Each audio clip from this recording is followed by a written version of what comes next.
ಒಂದೊಂದು ಸತಿ ತುಂಬ ಬೇಜಾರಾದಾಗ, ಸಿಟ್ಟು ಬಂದಾಗ, ಯಾವುದೋ ಒಂದು ಫ್ರಸ್ಟ್ರೇಷನ್ನ ಏನೇ ಇದ್ರೂ ಯಾರ ಹತ್ರ ಹೇಳ್ತೀರಾ? ಟೈಮ್ ಇದ್ದರೆ ಯಾರಾದರೂ ತುಂಬ ಕ್ಲೋಸ್ ಫ್ರೆಂಡ್ಸ್ ಇರಬಹುದು, ಅಥವಾ ನಮ್ಗೆ ಯಾರು ಆಪ್ತರು ಇರ್ತಾರೋ ಅವ್ರ ಹತ್ರ ಹೇಳ್ಕೊಳ್ತೀವಿ. ಆದರೆ ಒಂದೊಂದು ಸತಿ ಏನಾಗ್ಬಿಡುತ್ತೆ, ತುಂಬ ಬೇಜಾರಾಗಿ ನಮ್ಮ ಒಂದು ಸಹನೆ ಕಟ್ಟೆ ಮೀರಿದಾಗ ಹತ್ತಿರ ಯಾರಿರ್ತಾರೋ, ಪಕ್ಕದಲ್ಲಿ ಯಾರಿರ್ತಾರೋ ಅವ್ರಿಗೆ ಹೇಳ್ಕೊಂಬಿಡ್ತೀವಿ. ಹಾಗೆ ಹೇಳ್ಕೊಳ್ಳುವಾಗ ತುಂಬ ಹುಷಾರಾಗಿರಿ. ಯಾಕಂದರೆ ಎಲ್ಲರೂ ಒಂದೇ ಥರ ಇರಲ್ಲ.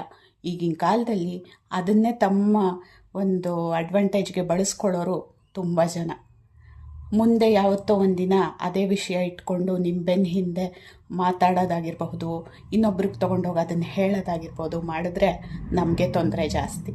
ಹಾಗಾಗಿ ಎಂಥದ್ದೇ ಸಂದರ್ಭ ಇದ್ದರೂ ಯಾರಿಗೇನು ಹೇಳ್ಕೊತಿದ್ದೀವಿ ಅಂತ ಸ್ವಲ್ಪ ಹುಷಾರಾಗಿ ಹೇಳ್ಕೊಳ್ಳಿ. ಯಾಕೆ ಇದನ್ನು ಹೇಳ್ತಾ ಇದ್ದೀನಿ ಅಂತಂದರೆ, ಇವಾಗ ಯಾರಿಗೂ ನಮ್ಮ ಅಡ್ವೈಸ್ ಬೇಡ ಅಲ್ವಾ? ಏನೋ ಒಂದು ಹೇಳ್ಕೋಬೇಕು ಅನಿಸ್ದಾಗ ಅವ್ರು ಕೇಳಿಸ್ಕೊಂಡ್ರೆ ಸಾಕು.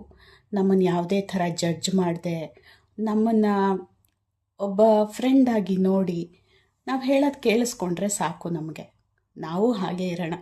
ಯಾರಾದರೂ ಏನಾದರೂ ಹೇಳ್ಕೊಂಡಾಗ ಕಿವಿ ಆಗೋಣ, ಮನಸ್ಸಿನಿಂದ ಒಂದೆರಡು ಮಾತು ಸಮಾಧಾನದ ಮಾತು ಹೇಳೋಣ. ಅದಕ್ಕಿಂತ ಮೀರಿ ಯಾರು ನಮ್ಮಿಂದ ಏನೂ ಎಕ್ಸ್ಪೆಕ್ಟ್ ಮಾಡೋದಿಲ್ಲ. ಯಾಕೆ ಅಂದರೆ ಅವ್ರವ್ರ ಕಷ್ಟ ಅವ್ರಿಗೆ ಮಾತ್ರ ಗೊತ್ತು. We can't step into anybody shoes ಅಲ್ವಾ? ಅವ್ರ ಜೀವನದಲ್ಲಿ ಏನಾಗ್ತಿದೆ, ಅವ್ರ ಜಾಗದಲ್ಲಿ ನಾವು ನಿಂತು ನೋಡೋಕ್ಕೆ ಸಾಧ್ಯನೇ ಇಲ್ಲ. ಹೌದಾ, ನಿನ್ಗೆ ಹಿಂಗಾಗ್ತಿದೆಯಾ ಅಂತ ಕೇಳಿಸ್ಕೊಂಡು ಒಂದೆರಡು ಸಮಾಧಾನದ ಮಾತು ಹೇಳೋಣ. ಎಲ್ಲರ ಜೊತೆ ಖುಷಿಯಾಗಿರೋಣ. ಏನಂತೀರಾ?